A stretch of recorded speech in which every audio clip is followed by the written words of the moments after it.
मेरे ऊपर आरोप लगा सकता है हर कोई, लेकिन मुकाबला नहीं कर सकता भीम आर्मी आजाद समाज पार्टी। इतना दम किसी के अंदर नहीं है। कोई कहता है घड़ियालू आंसू बहा रहे हैं, कोई कह रहा मगरमच्छ के आंसू बहा रहे हैं। मगरमच्छ के आंसू, अगर हम मगरमच्छ के बाहर है तो आप सहारनपुर क्या करने गए थे? आप भी तो 17 में हमारे पास गए थे, नहीं गए थे सहारनपुर? तो आप क्यों गए थे मगरमच्छ को मगरमच्छ कहते हो, किसी और चीज के दो? आप समझते हो आप तो ऐसे नहीं निकलते। आप एक शब्द नहीं कहते समाज के अन्याय के खिलाफ। इस बच्ची के साथ जो हुआ, केतन के साथ जो हुआ, मेवालाल पासी के साथ जो हुआ, परसों जो हुआ, उसमें एक शब्द नहीं कहते। सरकार की पैरवी करते, सरकार को बचाते और हम पे सवाल खड़ा करते हैं। आप मेरे ऊपर आरोप लगा सकते हो, लेकिन भीम आर्मी आज़ाद समाज पार्टी का मुकाबला नहीं कर सकते हो। ये शब्द हैं चंद्रशेखर आज़ाद के, जब वो मेरठ गए थे पीड़िता को न्याय दिलाने के लिए। अब इन बातों में कितनी सच्चाई है, आइए देख लेते हैं। कहीं भी अत्याचार, अन्याय, दलितों पर जुल्म होता है तो वहाँ पर सबसे पहले खड़ा आपको कौन मिलेगा? चंद्रशेखर आज़ाद, रावण। किसी अन्य पार्टियों का आना जाना उसके बाद होता है। वो भी क्यों?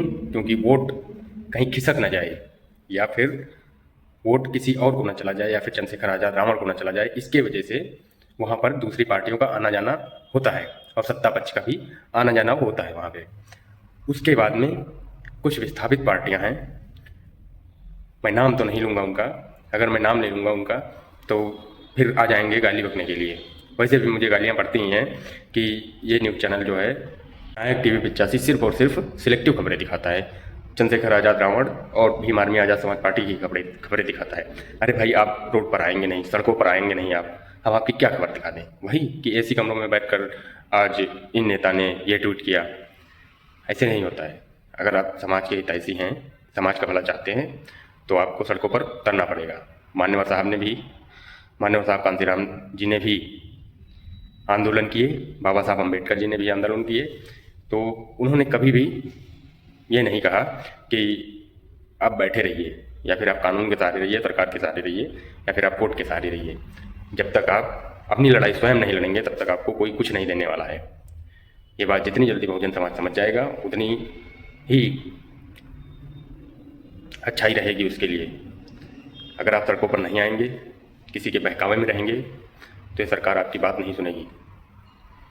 देख रहे थे कैसे वो अधिकारी पीट रहा था लोगों को। अगर आपके समाज का मजबूत नेता उस बीच में होता, उस अधिकारी की औकात नहीं होती कि वो हाथ लगा देता समाज को। वीडियो को लाइक कर दीजिएगा, चैनल को सब्सक्राइब कर दीजिएगा, और पहुंचा दीजिएगा उन लोगों तक जो लोग कह रहे थे कि सिर्फ और सिर्फ हम हैं, चंद्रशेखर रावण हमारे सामने कुछ नहीं है। जय भीम, जय भारत।